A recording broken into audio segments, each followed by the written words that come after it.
Vamos a abocarnos entonces a lo que es la palabra del Señor. Tengamos un momento de oración. Oh Señor, vamos ante tu presencia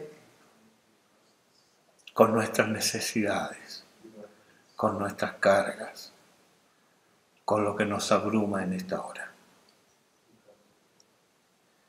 Queremos oír tu palabra porque tu palabra es la que nos trae vida, es la que nos inyecta valor, es la que nos fortalece y la que nos anima, es la que nos corrige. Señor, rogamos tu bendita presencia en el mensaje y en cada corazón. Dirígenos para la gloria de tu nombre y por Jesucristo nuestro Señor y Salvador. Amén. Les invito a que abran sus Biblias en la epístola a los Hebreos, en el capítulo 12. Y vamos a leer los versículos 5 al 11. Y esto, vamos a hablar de algo. La disciplina, gracia y amor de Dios nuestro Padre y de nuestro Señor Jesucristo. De eso vamos a hablar. ¿Habéis ya olvidado la exhortación que como a hijos se os dirige diciendo, hijo mío, no menosprecies la disciplina del Señor, ni desmaye cuando eres reprendido por Él? Porque el Señor al que ama, disciplina, y azota a todo el que recibe por hijo. Si soportáis la disciplina, Dios os trata como a hijos, porque ¿qué hijo es aquel a quien el Padre no disciplina? Pero si se os deja sin disciplina, de la cual todos han sido participantes, entonces sois bastardos y no hijos. Por otra parte, tuvimos a nuestros padres terrenales que nos disciplinaban y los venerábamos. ¿Por qué no obedeceremos mucho mejor al Padre de los Espíritus y viviremos? Y aquellos ciertamente por pocos días nos disciplinaban como a ellos les parecía, pero para lo que nos es provechoso, para que participemos de su santidad. Es verdad que ninguna disciplina al presente parece ser causa de gozo, sino de tristeza, pero después da fruto apacible de justicia a los que en ella han sido ejercitados. Amén. Muy bien, vamos a hablar básicamente de tres cosas. Lo primero, vamos a hablar de lo que sabemos, pero que no hablamos mucho de ello. Es como aquellas cosas, es como cuando nosotros sabemos que debemos bajar de peso, por lo que me han contado. Sabemos que debemos bajar de peso, que debemos frenar la mandíbula, ¿cierto? Pero, ¿qué nos hace? ¿Verdad? Lo sabemos, no queremos escuchar mucho y nos apartamos de las personas que están siempre preocupadas de que, oye, ¿cómo están? Come menos. Así hay otras cosas, sabemos que debemos hacer ejercicio, pero a algunos le hacemos el quite y no compartimos mucho con personas que realmente son muy asiduas a los deportes. Sabemos esas cosas, pero las evitamos. Vamos a hablar de unas cosas de esas. También vamos a hablar de aquello que sí sabemos y que nos alegramos de eso. ¡Qué bueno estas cosas! Pero luego vamos a hablar también de lo que deberíamos saber. Deberíamos saber y que muchas veces voluntariamente ignoramos. Entonces, vamos a hablar en primer lugar de lo que sabemos, pero no hablamos de ello. ¿De qué es esto? Bueno, lo que nosotros sabemos es que por ser creyentes, no estamos nosotros eximidos del pecado. Siempre somos capaces de pecar. De hecho, pecamos todos los días. Y pecamos por tres razones. Pecamos porque está continuamente con nosotros, tenemos una naturaleza pecaminosa, que tiene una inclinación innata al pecado. El apóstol Pablo en Romanos capítulo 8 dice que los que viven según la carne no pueden agradar a Dios. Y dice que si nosotros vivimos según la carne, entonces no vamos a agradar a Dios. Y que estar en esa condición es estar en muerte. Pero que los creyentes estamos en Cristo. Entonces, una de las primeras cosas que nos llevan a nosotros a pecar es nuestra propia naturaleza pecaminosa. En segundo lugar, aquello que nos lleva también a pecar es que nosotros vivimos en un mundo pecaminoso. El mundo que nos rodea, este sistema, el sistema de pensamiento que opera, las modas, muchos de los discursos actuales son anti Dios. Y muchas veces nosotros tomamos y asumimos estas cosas, no los pasamos por el tamiz de las Escrituras, y esto hace que en una unión del mundo con nuestra carne, con nuestra naturaleza pecaminosa, nosotros también pequemos. Pero hay un tercero, y ese es un enemigo formidable que tú y yo tenemos. En el momento que nosotros vinimos al Señor implorando misericordia y Él nos recibió en sus brazos y nos hizo sus hijos, en ese momento pasamos a ser enemigos de Satanás. Así que Él es nuestro enemigo y Él no da tregua. Él no se va de vacaciones. Él no se cansa.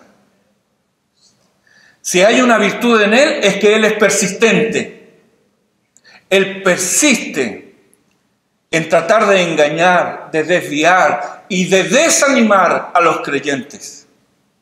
Y esta trinidad diabólica de la vida en la carne, la naturaleza pecaminosa, el mundo y Satanás, viven en perfecta armonía, se llevan muy bien entre ellos. Eso es lo que nosotros sabemos, pero no nos gusta hablar mucho de ello. Hablemos ahora de aquellas cosas que sí sabemos y nos gusta hablar de eso. La provisión de Dios para nuestro pecado. ¿Cómo nos gozamos en estas cosas? ¿Cuál es la provisión de Dios para nuestro pecado? La provisión de Dios para nuestro pecado es la persona de Cristo. No es la actividad, es la persona de Cristo. Y podemos verla bajo dos aspectos. Uno, la intercesión de Cristo. Y otra, la sangre de Cristo. Él intercede por nosotros. Juan 17:9 dice que no ruego por el mundo, sino que ruego por los que me diste, porque tuyos son. Entonces, Él está intercediendo por mí. ¿Y qué hemos de pedir como conviene? Dice Pablo en Romanos 8. No lo sabemos, pero el Espíritu mismo intercede por nosotros con gemidos indecibles. Entonces, Cristo intercede por nosotros. Esta intercesión de Cristo es incesante, porque Él está a la diestra de Dios. ¿Qué está haciendo? Intercediendo por ti y por mí. Y es por esa intercesión continua y constante, fiel, de nuestro sumo sacerdote, es que tú y yo podemos estar en pie adorando a nuestro Dios. La intercesión de Cristo. Es la intercesión de Cristo la que hace que pase por esos valles tenebrosos. Es la intercesión de Cristo la que te permite levantarte del polvo y levantar tus brazos y adorar a Dios. No es tu fuerza ni tu poder espiritual. No es tu inteligencia, ni es el conocimiento que tú tienes de las Escrituras. No, es la intercesión de Cristo. Cristo el Señor intercede por ti y por mí. En segundo lugar, lo que tenemos es la sangre de Cristo. También, yo no sé si les gusta hablar de esto, pero a mí me apasiona. ¿Por qué? Porque dice la Escritura que si confesamos nuestros pecados, Él es fiel y justo para perdonarnos y limpiarnos de toda maldad. Perdón, unos versículos antes dice el apóstol Juan.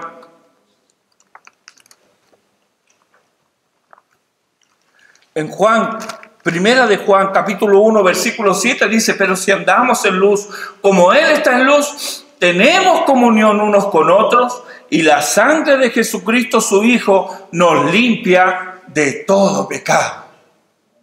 La sangre de Cristo, son limpiados nuestros pecados por la sangre de Cristo.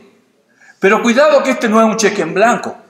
Aquí hay algunas cosas que debemos mirarlas con cuidado, porque dice a partir del versículo 5, este es el mensaje que hemos oído de Él y os anunciamos: Dios es luz y no hay ninguna tinieblas en Él. Si decimos que tenemos comunión con Él y andamos en tinieblas, mentimos y no practicamos la verdad. Pero si andamos en luz, como Él está en luz, tenemos comunión unos con otros. ¿Podemos nosotros decir que tenemos comunión? Sí, yo tengo comunión con Dios, claro que sí. Pero si no tengo comunión con mi hermano, entonces estoy mintiendo. Y eso es falso. Si tengo comunión, entonces ando en luz. Y si ando en luz, es ahí cuando la sangre de Cristo nos limpia de todo pecado. Y alguien puede decir: bueno, pero entonces si yo ando en luz, ¿por qué necesito la sangre de Cristo? Porque aunque andes en luz, igual peca, pues, mi hermano. ¿O no? ¿O tu naturaleza pecaminosa es distinta? No, pecamos. A veces es cierto, no es nuestra intención. Pero a veces esas acciones que refrenamos, es cierto, refrenamos la acción, pero ¿qué pasa con el deseo del corazón? ¿Qué pasa con el pensamiento? Hermano, es cierto, es una virtud refrenar la lengua, pero ¿quién puede refrenar el torrente de pensamientos cuando hay amargura, cuando hay dolor? Necesitamos la sangre de Cristo para que nos limpie, para que nos lave, porque sin santidad nadie verá al Señor. El apóstol dice en el versículo 9 que si confesamos nuestros pecados, Él es fiel y justo para perdonarnos y limpiarnos de toda maldad. ¿Por qué el apóstol dice que Él es fiel y justo? Yo creo aquí que Juan está recordando este nuevo pacto, ya anunciado por los profetas. Anunciado en realidad claramente por los profetas, pero usted puede ver esto también más atrás de los profetas. Lo puede encontrar en los Salmos. Es fiel. ¿Por qué es fiel? Porque cuando Él dice en Jeremías 31, 34, ahí expresa las bendiciones del nuevo pacto. Dice: porque perdonaré la maldad de ellos y no me acordaré más de su pecado. Esa es una promesa. Entonces, cuando el apóstol Juan dice aquí que si confesamos nuestros pecados, Él es fiel para perdonarnos, porque Él ha prometido perdonarlo. ¿Y por qué ha prometido perdonarlo? Porque ese pecado lo llevó Cristo a la cruz del Calvario. Entonces, Él es fiel a su palabra, porque perdonaré la maldad de ellos. Hace referencia aquí mismo en Hebreos en el capítulo 8. Veamos brevemente esto. Dice, versículos 10 al 12. Por lo cual este es el pacto que haré con la casa de Israel después de aquellos días, dice el Señor. Pondré mis leyes en la mente de ellos y sobre su corazón las escribiré y seré a ellos por Dios y ellos me serán a mí por pueblo. Y ninguno enseñará a su prójimo ni ninguno a su hermano diciendo, conoce al Señor, porque todos me conocerán, desde el menor hasta el mayor de ellos, porque seré propicio a sus injusticias y nunca más me acordaré de sus pecados y de sus iniquidades.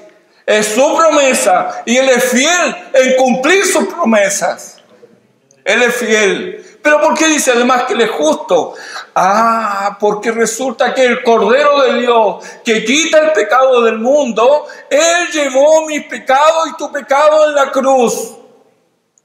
Lo dice allí claramente, Isaías capítulo 53, versículo 4 al 6. Pero en el versículo 6 dice, ciertamente llevó Él nuestras enfermedades y llevó nuestros dolores, y nosotros le tuvimos por azotado, por herido de Dios y abatido. Mas el herido fue por nuestras rebeliones, molido por nuestros pecados. El castigo de nuestra paz fue sobre Él, y por su llaga fuimos nosotros curados. Todos nosotros nos apartamos como ovejas, cada cual se apartó por su camino, mas Jehová cargó en Él el pecado de todos nosotros. Entonces, no me puedes juzgar otra vez por un pecado que mi Cristo llevó. Él es justo. Sería un acto de injusticia que Él me juzgara por algo que ya ha sido juzgado y condenado. Por eso Juan dice, Él es fiel, Él es justo para perdonar nuestros pecados. No solamente nos perdona, sino que nos limpia de toda maldad. Qué hermoso recordar estas cosas. Qué bendición, porque es la provisión de Dios para mi vida. Es lo que yo necesito diariamente para vivir de cara a mi Dios. Pero hablemos ahora un poco de aquello que deberíamos saber. Y muchas veces ignoramos. Y aquí vamos entonces a nuestro texto de Hebreos capítulo 12.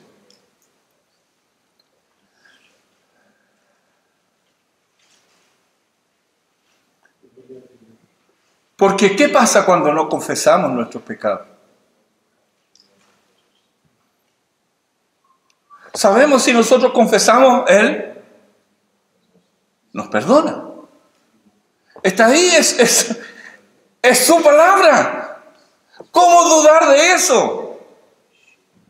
Y uno pensando, tendría que decir, bueno, hay que ser muy tonto para no tomar esto, ¿verdad? Pero hermano, parece que la tontera no tiene límite en el espíritu humano. ¿O no le ha pasado que no confiesa su pecado? ¿O no le ha pasado que quiere disculparlo? ¿O no le pasa de que le baja el perfil? ¿O no le pasa, peor todavía, le echa la culpa al otro? Y como los niños, cuando pelean los niños, ¿verdad? Que uno le dice a los oye, pero lo sorprende a la mamá, ¿qué pasa aquí? ¿Y qué es lo que dice el niño? Él empezó primero. Así también nosotros. ¿Por qué hacemos eso? Bueno, la respuesta la tiene la naturaleza pecaminosa de cada cual. Pero lo hacemos. A pesar que tenemos estas preciosas y grandísimas promesas, según nos dice el apóstol, sin embargo, persistimos en nuestra propia manera de vivir el Evangelio y la vida cristiana. Entonces, no confesamos nuestros pecados. A veces por orgullo, como si el orgullo fuera una virtud. No lo confesamos, no lo decimos. Y no hacemos el loco. Y a veces resulta mucho más fácil ir a una florería y comprar un ramo de flores que pedir perdón. No estoy diciendo que no compren flores. Estoy diciendo que pidan perdón.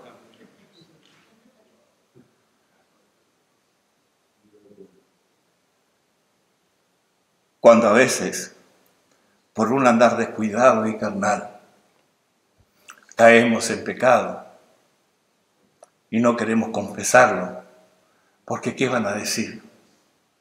Toda la vida me han visto como creyente.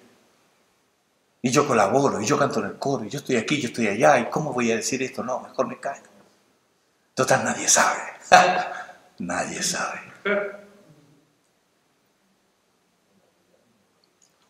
¿Habrá algo que el Señor no vea?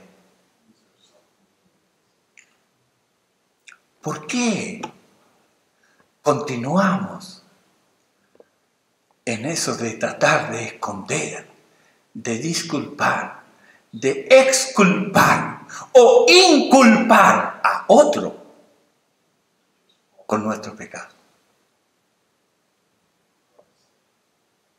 Pero tristemente, esto se ve cada vez más. No es algo nuevo. Lo encontramos en muchos creyentes. David, por ejemplo. Cuando lo menciono así, todos saben a qué me estoy refiriendo. Y pasó un tiempo, ¿verdad? Hasta que él tuvo que ser reprendido por el profeta. Si bien es cierto, el pecado no nos puede hacer perder la salvación a los que son salvos. Sin embargo, lo que sí va a hacer es que te va a privar de comunión con Dios. Y esa comunión con Dios, que va a ser quebrantada, esa comunión con Dios incide de tal manera en tu ser.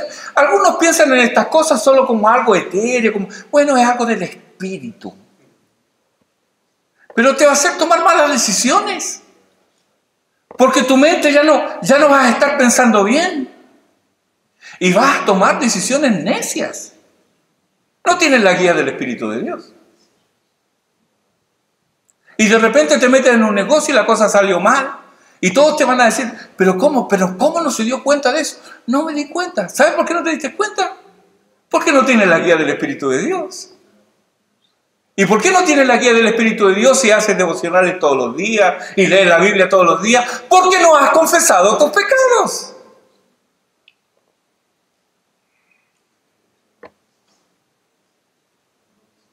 Eso es lo que hace la presencia del pecado en nuestras vidas. Nos priva de la comunión con Dios, pero incide negativamente en todo nuestro ser. Nuestro intelecto ya no es el mismo, ya no pensamos de la misma manera, actuamos de manera diferente. Y aunque queremos conservar un cierto ropaje de piedad para que los demás vean de que en realidad somos los mismos, en realidad es solo la cáscara, pero desprovista de la esencia. ¿Por qué? Porque está ausente la gracia de Dios en la vida de aquel que no se ha arrepentido y que continúa en pecado. ¿Y qué pasa con él? Hebreos nos habla claramente de la disciplina del Señor.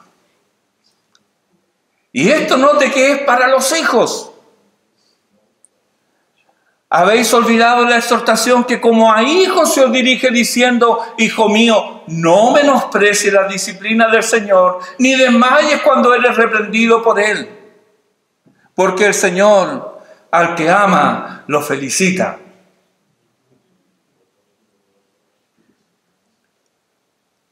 Y premia a todo el que recibe por hijo. ¿Algunos han escuchado ese evangelio? Yo recuerdo, después de algunos años de vivir de espaldas a Dios en mi juventud, estaba en el hospital.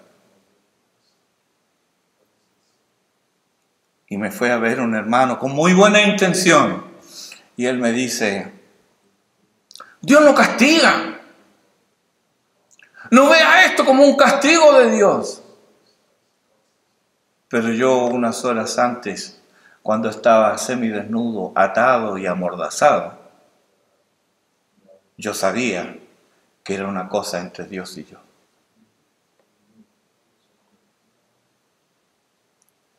Algunos han escuchado este mensaje. Dios es amor. Pero jamás han leído que Él es fuego consumidor.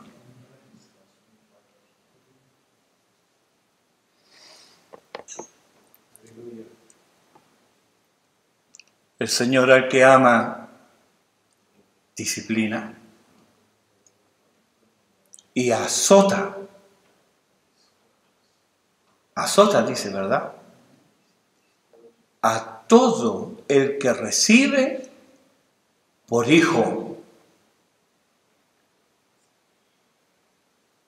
Recuerdo en una ocasión, yo era niño y jugando con otros muchachitos de mi edad, hicimos una maldad. Supo mi papá. Yo ya sabía lo que venía. Mi papá no era de los que pegaba. O sea, comenzaba pegando, porque me las dio más de una vez. Pero él comenzaba con un discurso que yo lo detestaba. Tanto lo detesté que lo tomé para mí y lo apliqué con mis hijos. Y aquí hay una hija sentada. Nos llevaba a ver la maldad de nuestra acción, pero que nosotros mismos nos diéramos cuenta de eso. Entonces al final decía, bueno hijo, ahora yo tengo que castigarte. Porque tú tienes que saber que lo que hiciste es malo y que hacer lo malo trae consecuencias malas y dolorosas. Así que por eso yo ya sabía, Correas. Pero no fui yo solo, fue mi defensa. Pero no fui yo solo. También estaba fulano y estaba... No me importa quién haya estado porque ellos no son mis hijos. Tú eres mi hijo. Y porque te amo, Dios dice que tengo que castigarte. Claro, en ese momento, ¿quién se cree esas palabras? Pero gracias a Dios. Porque hermanos, si con esa corrección ni toda igual salí medio torcido, ¿qué hubiera sido de mí si me hubieran malcriado? El Señor, al que ama, disciplina y azota a todo el que recibe por hijo. Si soportáis la disciplina, Dios os trata como a hijos. Esta es la bendición que nosotros debemos contemplar de un Dios de amor, de misericordia y lleno de gracia, que no permite que yo me desvíe, sino que Él pone su mano sobre mí cuando yo no quiero arrepentirme. Porque hermanos, todo esto viene ¿por qué? Por no querer arrepentirme, por no querer confesar mi pecado. Esto no se trata de que Dios está mirando a ver a qué hora dimos un mal paso y ¡pum! Un rayo del cielo cae. No es así. Dios es misericordioso. Él es grande en misericordia. Pero Él no va a dar por inocente al culpable. Y Él con sus hijos va a tratar. Y vamos a ver por qué. Ahora, desde el Antiguo Testamento se nos presentan diversos textos que nos hablan de esta faceta, de esta característica de Dios. Veamos, por ejemplo, en primer lugar, Deuteronomio capítulo 8, versículo 5. Deuteronomio capítulo 8, versículo 5 nos dice: reconoce a sí mismo en tu corazón que como castiga el hombre a su hijo, así Jehová tu Dios te castiga. Reconócelo. De la misma manera nos habla en el libro de Job, en el capítulo 5. Job capítulo 5, los versículos 17 y 18.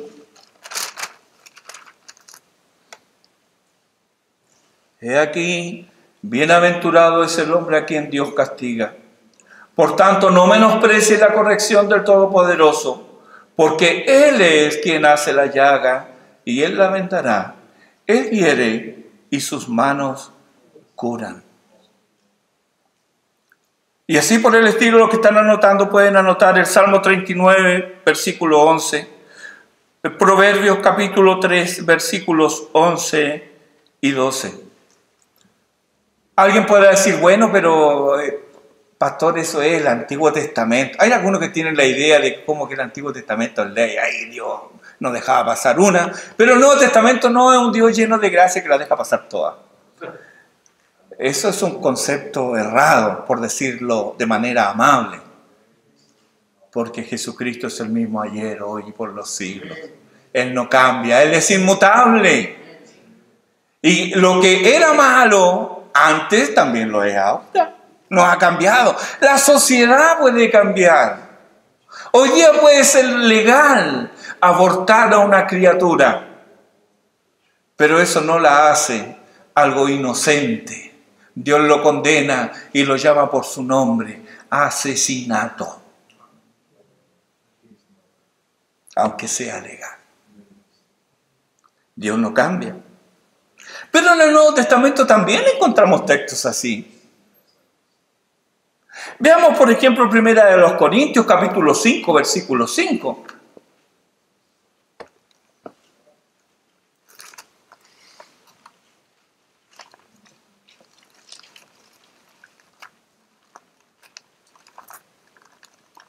Primero Corintios, capítulo 5, versículo 5. Dice...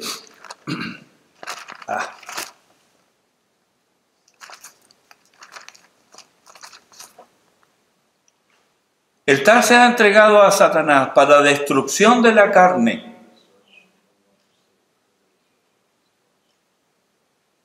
¿Qué significa eso? ¿Hay alguna duda respecto a lo que quiere decir aquí Pablo? Se va a entregar a un miembro de la iglesia al dominio de Satanás para la destrucción de su carne. ¡Qué cruel! Pero es una medida de amor y misericordia, por cuanto dice, a fin de que el espíritu sea salvo en el día del Señor Jesús. No estaremos tomando el texto y estirándolo mucho. Veamos el capítulo 11 de esta misma epístola. Claro, algunos podrán estar de acuerdo porque ahí quien va a ser sometido a ese proceso disciplinario era un hombre que estaba en algo pero horrible. Pero aquí en el capítulo 11 nos encontramos con otro tema. Y aparentemente como que no es tan grave. Aparentemente. Pero siempre es siempre bueno ver las cosas desde el punto de vista de Dios. Y no como nosotros llegamos a pensar. 1 Corintios capítulo 11, el versículo 32 dice que más siendo juzgados, somos castigados por el Señor. Él nos juzga y nos condena. ¿Y qué es lo que Él juzga y que Él condena? Lo que Él está hablando aquí, el contexto, es que estaban mal utilizando, menospreciando la cena del Señor. La estaban tratando indignamente. Y el apóstol dice en el versículo 30, por lo cual hay muchos enfermos y debilitados entre vosotros, y muchos duermen. ¿De qué está hablando aquí?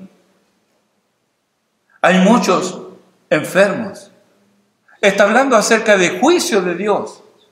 Está hablando de que algunas enfermedades que habían entre los corintios eran consecuencias de este pecado.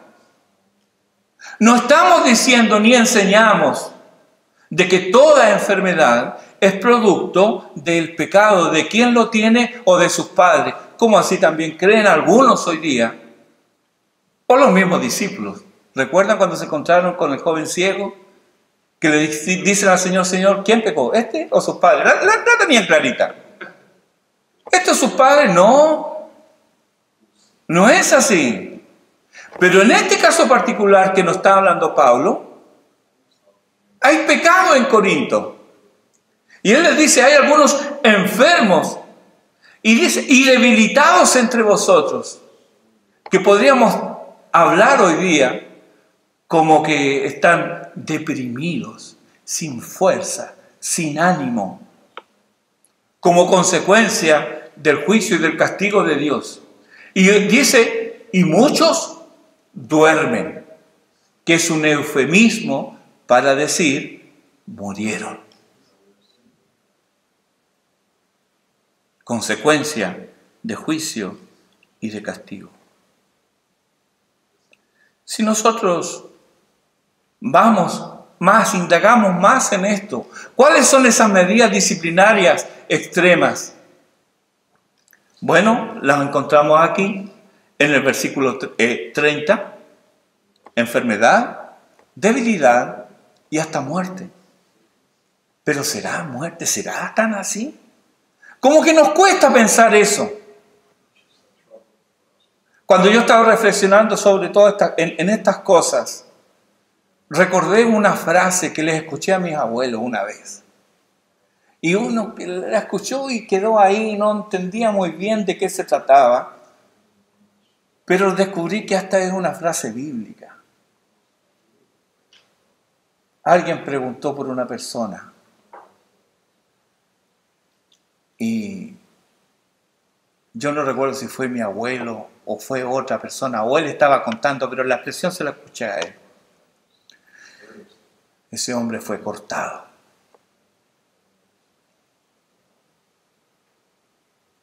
Cortado. Yo sabía que era algo malo, pero no. Era niño.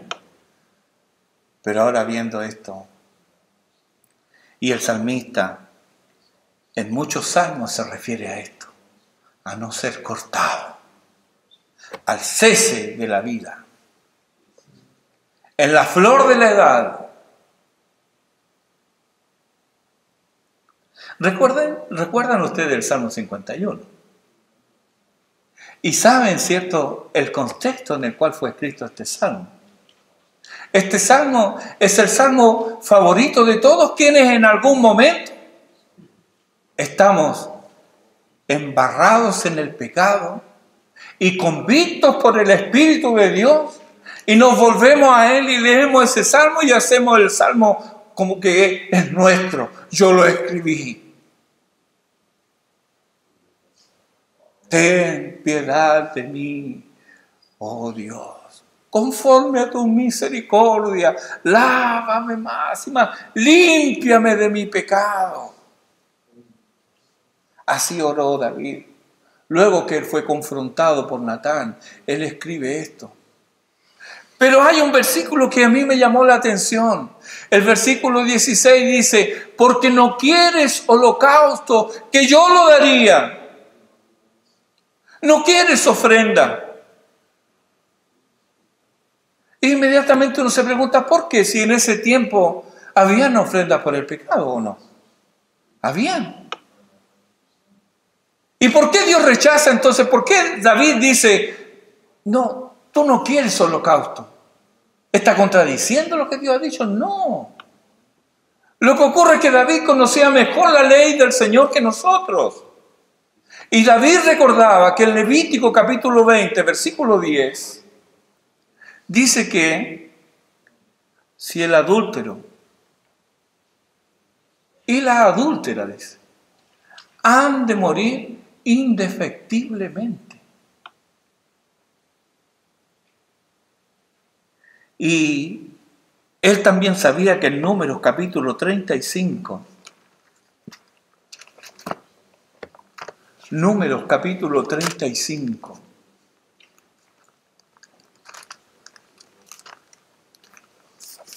el versículo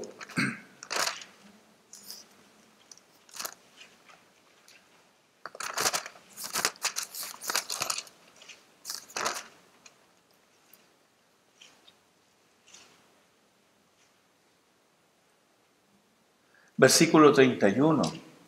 No tomaréis precio por la vida del homicida, porque está condenado a muerte, indefectiblemente morirá. David sabía que el adulterio y el homicidio no había ofrenda, no había holocausto.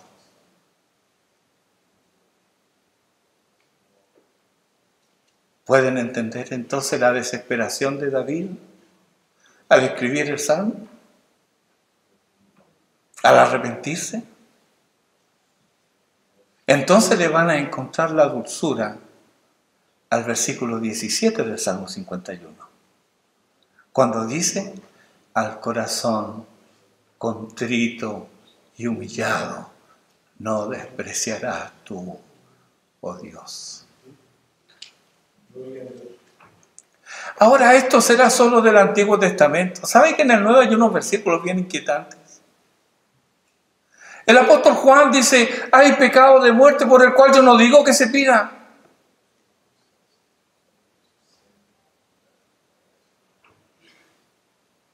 ¿Estaremos hablando de lo mismo?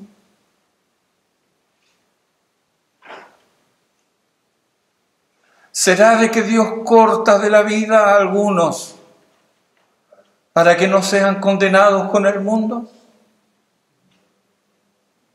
Bueno, alguien podría decir, pero yo conozco a fulano que ha hecho de todo y ahí anda por la vida como si nada, hasta participa en una iglesia. Hermano, ¿qué es lo que nos dice Hebreos?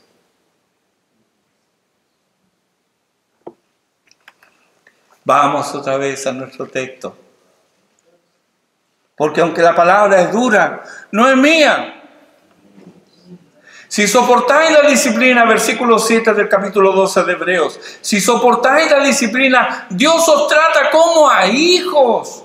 Porque ¿qué hijo es aquel a quien el Padre no disciplina? Pero si se os deja sin disciplina, de la cual todos han sido participantes, entonces sois bastardos y no hijos. Ah, ese que conoces, que se pasea y que va por la vida como aquí no ha pasado nada, ese lo puede hacer. ¿Sabe por qué? No es hijo. Dios no ha puesto ni va a poner su mano sobre mí, sobre él en este tiempo. Pero como dice en Romanos capítulo 2 el apóstol Pablo, dice, acumulan para sí mismo ira, para el día de la ira y del justo juicio de Dios. Pero aquellos que son hijos, a ti y a mí, sabemos que Dios nos ama y eso nos llena de gozo y de alegría. Parte de ese amor es que Él nos disciplina y nos castiga cuando no queremos enrielar nuestros pasos. Cuando queremos hacer nuestra propia voluntad, cuando caminamos tras nuestros propios deseos, ahí recuerda la vara y el cayado del Señor. La vara es la parte recta, el cayado es esa parte curva. El cayado es para alcanzar a la oveja que no anduvo por el camino, se anduvo medio descarriando un poquito y vamos a atraerla. Pero el mismo instrumento que sirve para atraer a la oveja, sirve también para darle un cortito. Hermanos, debemos gozarnos en que Dios nos ama y en que Él ponga su mano sobre nosotros, aunque sea doloroso, porque esto nos asegura que somos sus hijos. Y esto nos asegura de que un día tendremos participación con Él por toda la eternidad. Porque ¿para qué nos disciplina Él? Para que participemos de su santidad. Porque sin santidad nadie verá al Señor. Y es algo que debemos repetirnos a nosotros mismos día tras día. Porque hermanos, no habrán excepciones. No habrán excepciones.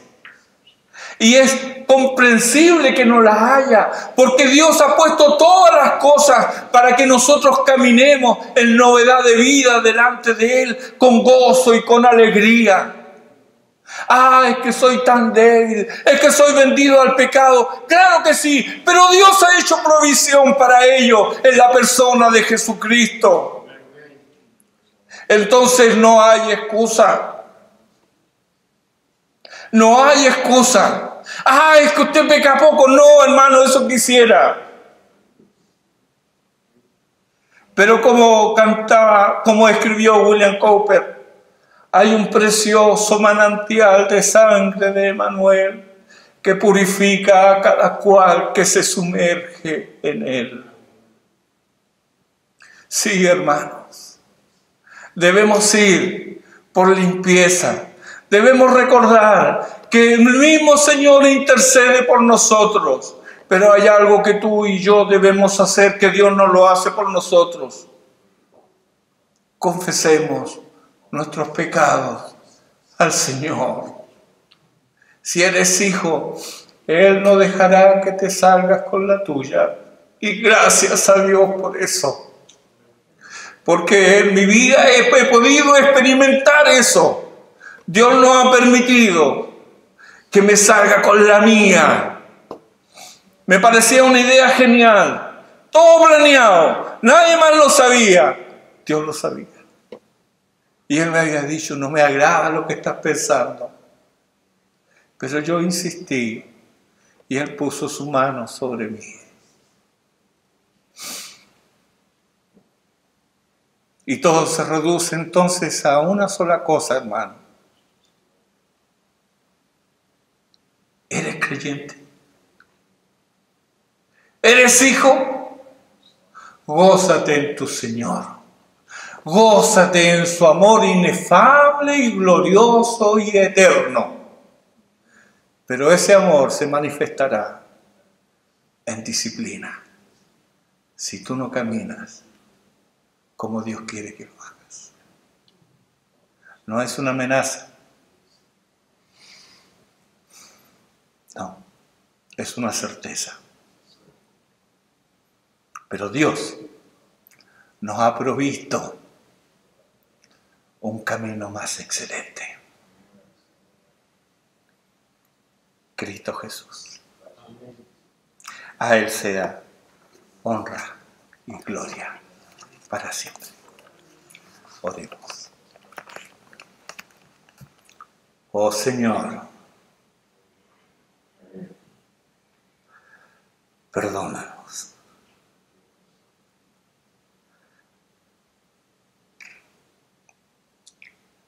Porque a pesar de que muchas veces refrenamos las conductas impías,